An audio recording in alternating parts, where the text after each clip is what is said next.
What up, YouTube? What's good? This is Steven, and I want to come through right quick with something that sort of popped into my mind today. All right, so you guys may have heard this over the years. Perhaps you may not have heard this over the years, but on occasion, sometimes you'll hear black men say either to black women or about some black women that they want that these black women want light skinned babies with quote unquote good hair. And I kind of find this a little strange that black men tend to say this, um, especially in the climate that we're in now,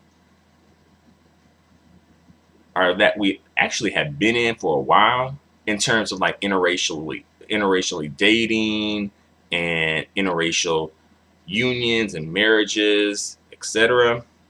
Because, statistically speaking, for a while, between black men and black women, the black people who have been producing the light skinned babies with quote unquote good hair have been black men. So I do find this a little strange that, you know, some black men tend to say this, right? When the numbers actually say different, right? Um, but I'm thinking about this and like, well, perhaps this is coming from sort of a weird place.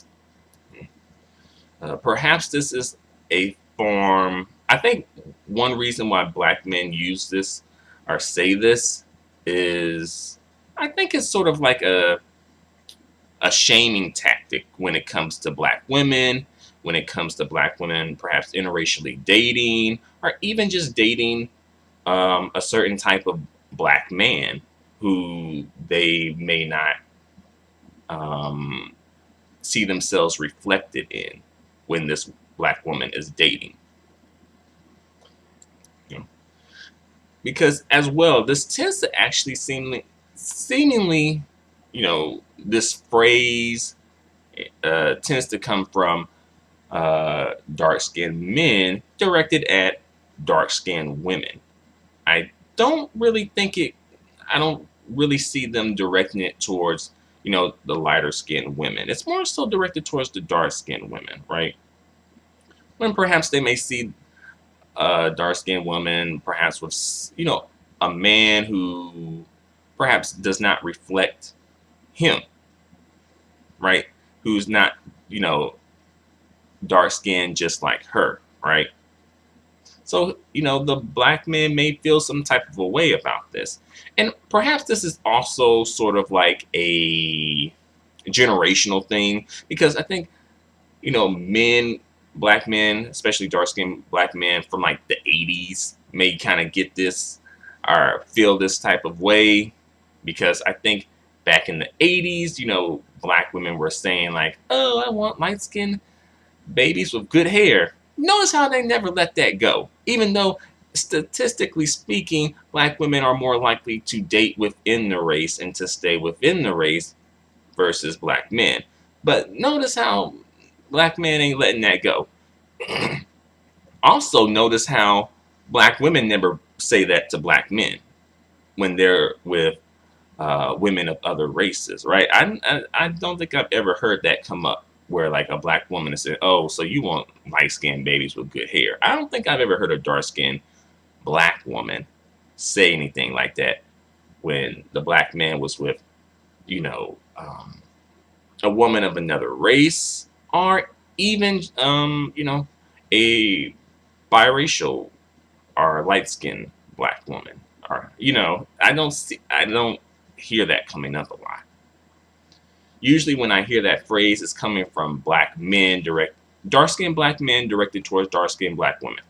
Usually that's the dynamics in play, or those are the dynamics in play. You know? So one, I think it's sort of used as a shaming tactic, and sometimes I think it works on dark-skinned women um,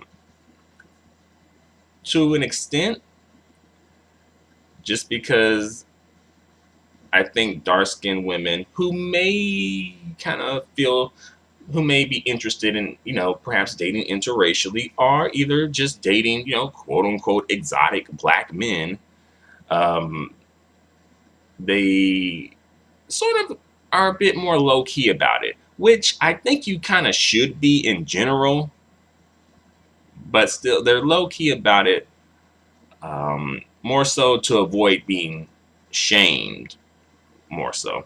And I know this doesn't go for all dark skinned black women, as well, it doesn't go for all dark skinned black men, of course. Um, but I do think it's something that is needs to be called out, but oftentimes it's overlooked because it kind of gets covered up in other things. And plus, oftentimes when it comes to black women's issues tend to be pushed to the side. Black women's issues tend to be considered black women's issues, especially if it's about a dark skinned black woman. Then it's definitely considered just a black woman's issue, while black men's issues tend to be considered black people's issues, right? Example, police brutality is considered to be black people's issues, while like beauty and self-esteem and colorism tends to be considered, oh, that's black women's issues, more so dark-skinned black women's issues, right? But that's another video for another day. But back to the topic of this video, another reason why I think black men often say that is, I think low-key, I think it's a form of projecting, honestly. Considering considering who's actually making the light-skinned babies with quote-unquote good hair, right? I think it may be a form of projecting. Uh, but perhaps the ones who are saying it and the ones who are actually doing it are two different folks. Perhaps that could be a possibility, but still, it's a little strange, right? Because usually, like I said, when we talk about the dynamics of the people involved in this exchange, usually it's dark-skinned black men directing this towards dark-skinned black women, right? Dark-skinned black men tend to not direct this towards other dark-skinned black men, right? It's like, okay, they don't feel the need to say that. Because the way that it comes off, it could be coming off as if seemingly coming from a place of like, oh, let's preserve the blackness, right? Let's perpetuate blackness. You could get that message from it, especially if it's coming from someone who kind of like postures themselves as being quote unquote pro-black, right? But you notice that it's tend to be directed towards dark-skinned black women, though, right? So I really don't think it's coming from a place of, oh, let's preserve the blackness, let's preserve our race, let's perpetuate blackness. It's not. I really don't think that's the place where it's coming from. Because if that were the case, then it would be directed towards everyone who, swirls or gets with a, exotic black person, or, a lighter skinned black person, or a biracial mixed race person who identifies as black, right? Mm. And some, dark-skinned black men may bring up the fact, again, the whole thing in the 80s where the black women were saying this, right? And nowadays, I don't really tend to hear that. I could be wrong. Maybe I'm missing something, but the black women at this point who are interested in perhaps having children sometime in the future, I don't tend to hear them saying, oh, light-skinned babies with good hair, even if they do have that mindset, they tend to keep it to themselves, right? Just like the black men who, statistically speaking, may actually have that same mindset based on the stats, right? But they tend to just keep it to themselves, right?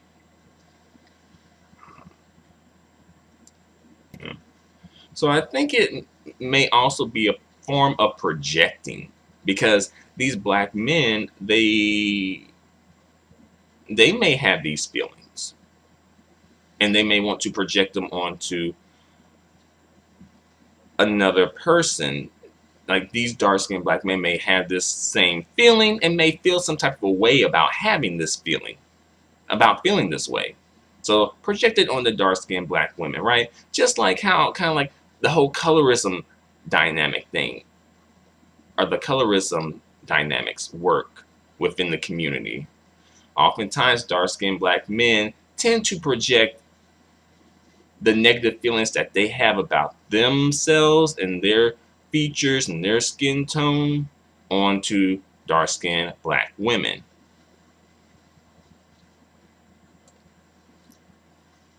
And again, disclaimer, this is not all dark skinned black men.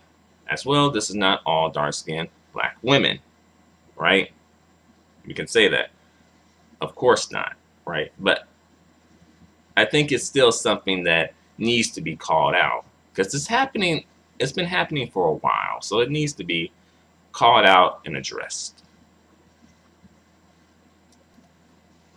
But again, based on the stats, I think black women tend to perpetuate blackness as far as their children more often than men.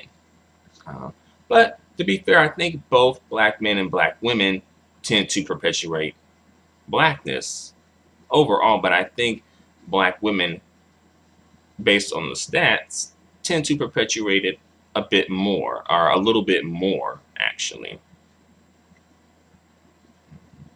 But it's kind of like something that I think some black men, especially some dark-skinned black men, don't want to let go, even though you'll probably see them, these same black men who are, these same dark-skinned black men, some of them who are bringing this up, you will probably see them with women who don't have the same features as them, who don't have, kind of like the dark skin, the facial features, the hair texture, right? It'll be more so, oftentimes you probably see them with someone who's, light bright, you know?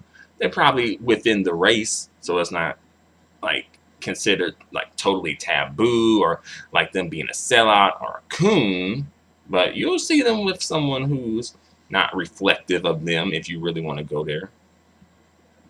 But I think black women tend to be the one, especially dark-skinned black women, tend to be the one who are often shamed for it, almost to an extent, like almost kind of like, how dare you? How dare you explore your options? Who told you? Who told you, dark-skinned black woman, that you have options? Almost taking on that sort of a tone, almost feeling somewhat slighted and offended that this dark-skinned black woman is not only considering dark-skinned black men. As quiet as it's kept, right? You know, especially if she is like a really, good-looking, dark-skinned black woman who's, has a good reputation, who's well accomplished. Of course, you don't want to see the, your best going outside of the community. Just like black women don't want to see, their, men that they consider, top shelf men going outside of the community. They don't like, understood. No one, black men and black women don't want to see their top shelf options going outside of the community, right? They don't. But when black women do it, right, when black women speak up on it, then it's like, oh, it's sort of like, you get shamed for it, for speaking up about it. The black women, especially the dark-skinned black women, get shamed for speaking up if, you know, the top shelf dark-skinned black men want to go for, you know, biracial Becca, or, you know, or even forget biracial Becca, go straight for Becky, you know, go straight for Rebecca, right? Then, you know, the black woman, you know, especially dark-skinned black women, they're expected to take it in stride, right? To take it with a smile, to be positive about it, you know, not to really have any negative feelings about it. But if it was the other way around, I'm pretty sure these dark-skinned men would probably feel the same way. Just for the fact alone that they letting you know, they already put it in your mind like, oh, okay. Because, all right, let me break it down. They've already put it in the dark-skinned woman's mind if they're saying, oh, you want dark skin, or you want light skinned children with good hair. They've already subliminally at least put it in their mind that, oh, you know, it's a negative thing. You know, to go outside the community or to have relationships, marry and procreate with someone who doesn't have the same features as you, right? And that is perhaps a valid argument, but I don't see it going both ways. You know, I don't see it going both ways. So is it more so to preserve the race, or just to preserve a certain group's dating options so that they don't feel less than, right? But let me bring this video to a close, though. Thanks for watching. I would love to know your opinions on this situation. Let me know in the comments section. Until the next video, adios and goodbye for now.